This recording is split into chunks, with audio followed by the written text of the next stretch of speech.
by Occupy Ghana is slated to resume on Monday, September 22, 2014. Currently, the group is holding discussions with the Ghana Police Service to ensure it gets police protection for this protest. The first street protest by the group took place on 1st July 2014, after which they presented a petition to officials at the Flagstaff House. Rodney Hyde Longton is Executive Director of Concerned Ghanaians for Responsible Governance. He's joined me over the telephone. Rodney, you're welcome to the program.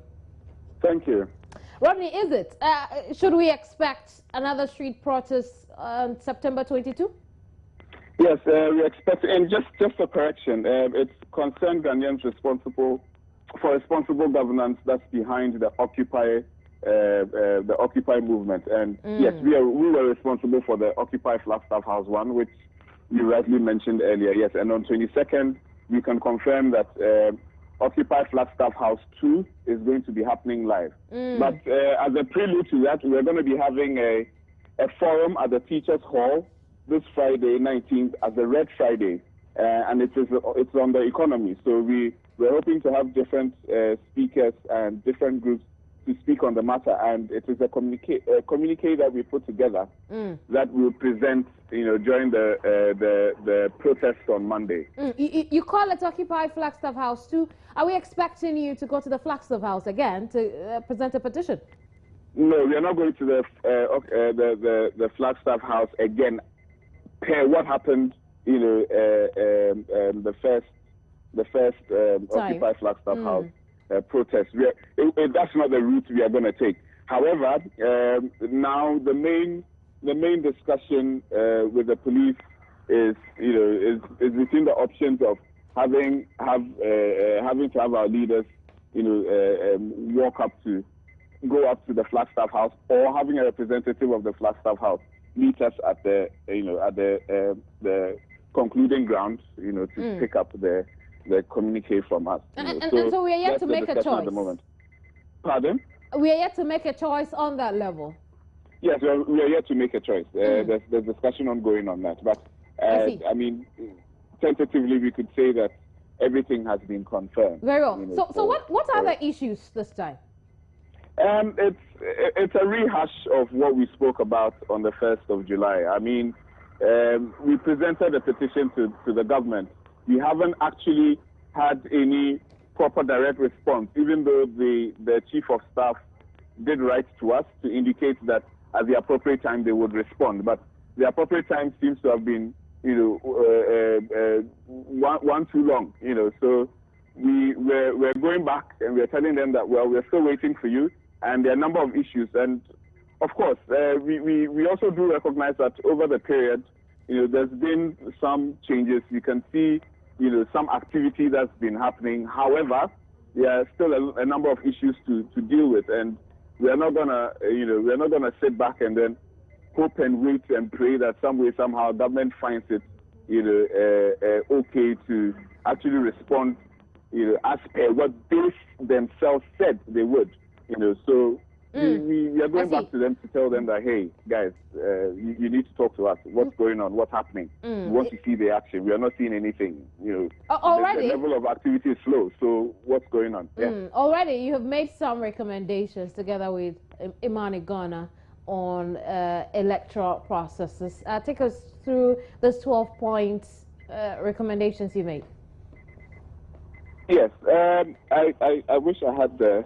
Okay, so basically, we had to discuss that, because the background to that, I'm sure everybody is aware. Last year, we had the rather momentous Supreme Court ruling on the electoral petition sent by one of the parties in the elections, the 2012 elections, and post that, we've been wondering what the Electoral Commission has been doing.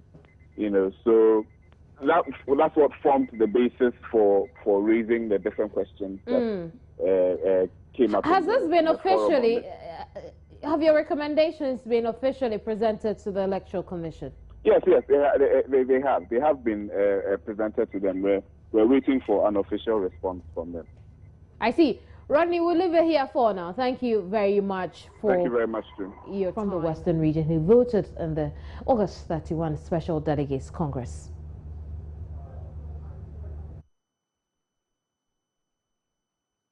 And security. So I was telling you earlier how we'll have a conversation about the visits, the three-nation visit of President Mahama to Liberia, Guinea and Sierra Leone, and what lessons the president has brought back home as far as tackling any possible Ebola outbreak here and the country is concerned. Ben Dochemalo is head of communications at the presidency. He's joined me over the telephone. Ben, it's good to speak to you again.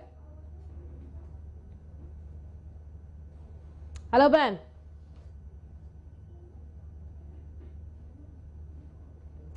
Hello, Ben. Hello. Ben, it's good to speak to you again. Hi. Let's talk about some of the lessons President Mahama observed and picked up from Sierra Leone, Liberia and Guinea on his visits that could help us in our own battle against any possible outbreak here. I think one lesson we could relate to, number one, is all of us must take the issue of Ebola seriously.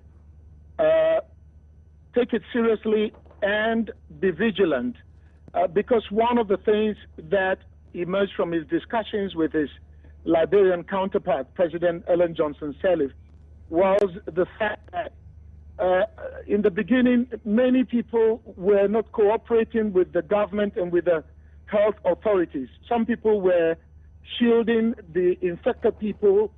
Some people were not putting aside certain cultural practices, particularly to do with how we handle the bodies of our dead relatives, so that the Ebola outbreak could have been contained. So that's number one. Number two, some simple steps can be taken to prevent and to exercise caution. Simple steps like the washing of hands with it's very effective, or it's considered one of the key vanguards against the spread of infection.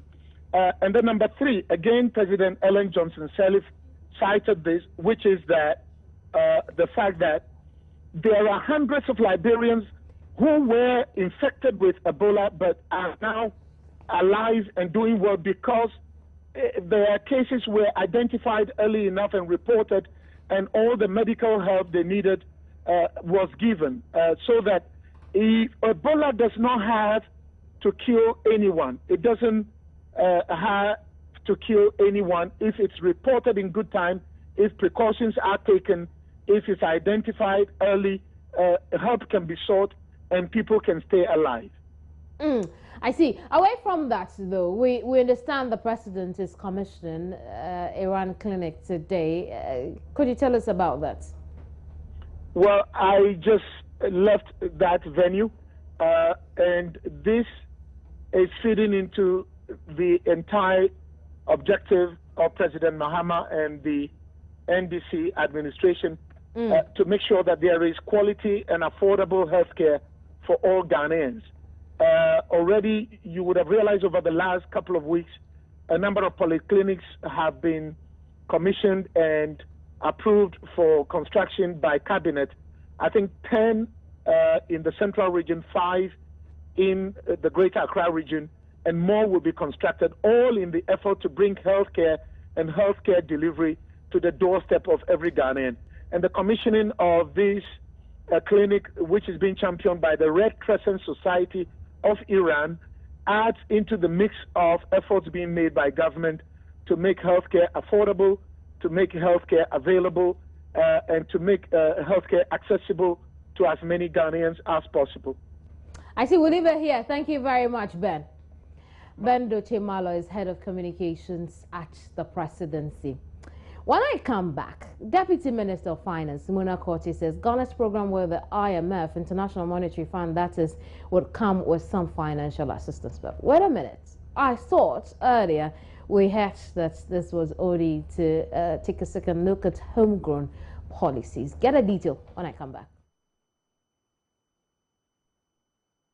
Let's talk about the International Monetary Fund and their talks that is set to start here in Ghana. We'll start off with the Deputy Minister of Finance, Mona Korte, who said that Ghana's program with the International Monetary Fund would come with some financial assistance. Government is set to open talks with officials of the fund today on how they can help stabilize the economy and the Ghana city. Korte tells Joy Business the IMF team would first start with reviewing the data they requested last week.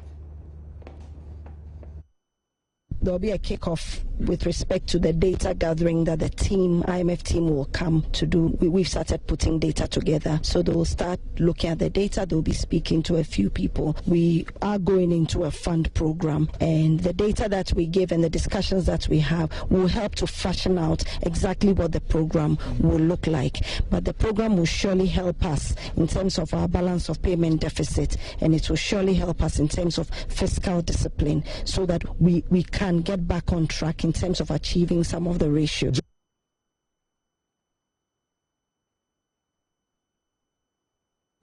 But the Ghana Trades Union Congress says it will not accept any IMF initiative not in line with the homegrown measures adopted at the Sinchi Forum.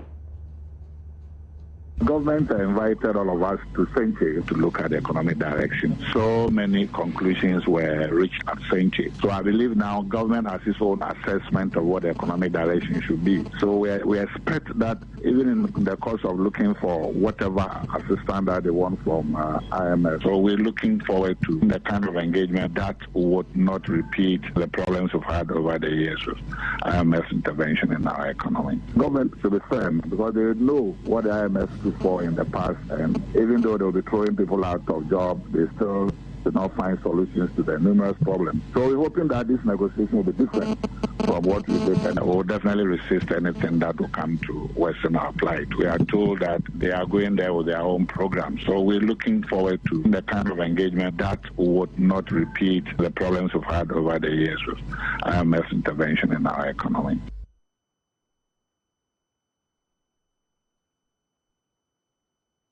Turn attention to the monetary sector of the economy, and financial as well as banking experts are hoping the Monetary Policy Committee of the Bank of Ghana will keep the policy rate at 19% in response to recent instability in the forex market, which largely spiked inflationary pressures.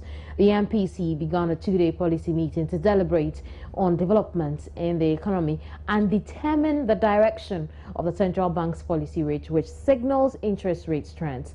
The last Monetary Policy Committee meeting in July ended with the central bank nudging up the policy rate for the second time this year from 18% to 19%. That came as the Bank of Ghana moved to tighten its monetary policy in a bid to control inflationary pressures due to the increase in utility tariffs and transportation costs, as well as depreciation of the cedi.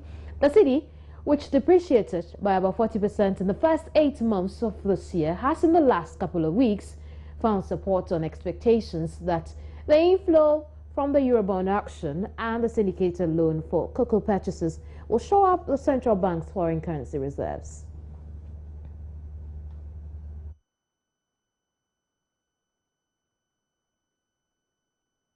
The Vice President of the Association of Ghana Industries, Ato Pamford, has assured businesses of the association continued efforts to get government to provide the needed incentives for local businesses and ensure adequate production of made-in-Ghana goods. Speaking at the first Industry and Technology Fair 2014 Takoradi, he said there is the need to encourage consumption of local produce as concerns about the country's dependence on imported goods gets the attention of policymakers following the recent fall in the cedi's value. The fair aimed at creating opportunities for local businesses and also to offer potential investors in the Western region a common platform to form strategic partnership for industrial development.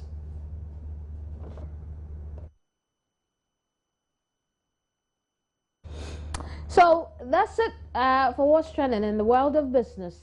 In sports today, boxing in this country seems to be getting a boost because Gold Stars Airlines has presented World Power Boxing Gym with 10,000 Ghana cedis, some gloves, gum shield, headgears, and generator as beginning of the sponsorship package for the gym. As part of the package, some boxers will be handed scholarships to sharpen their skills in the United States of America. Coach of the boxing gym, Napoleon Tego, was excited and spoke to Joy Sports after the donation.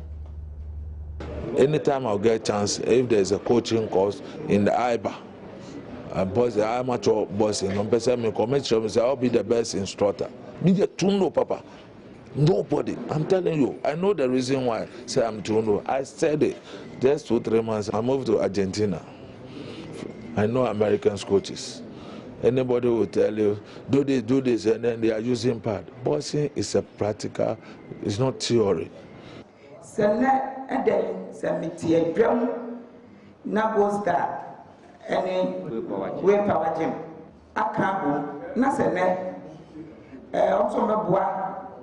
Boxing, I'm a boxing, I call Kaya. Many job. Baby, you could be a metallurgy P. Baby, I'm so could be a metallurgy P. Never not on my boxing, no point. I'm 40 once or once we hear baby. And yet, I'm quite young, because I walk, your mamma baby, I did in one. Nina, I have a quadrant dream, Namwama. Now, and Waba, a bomb and no winner.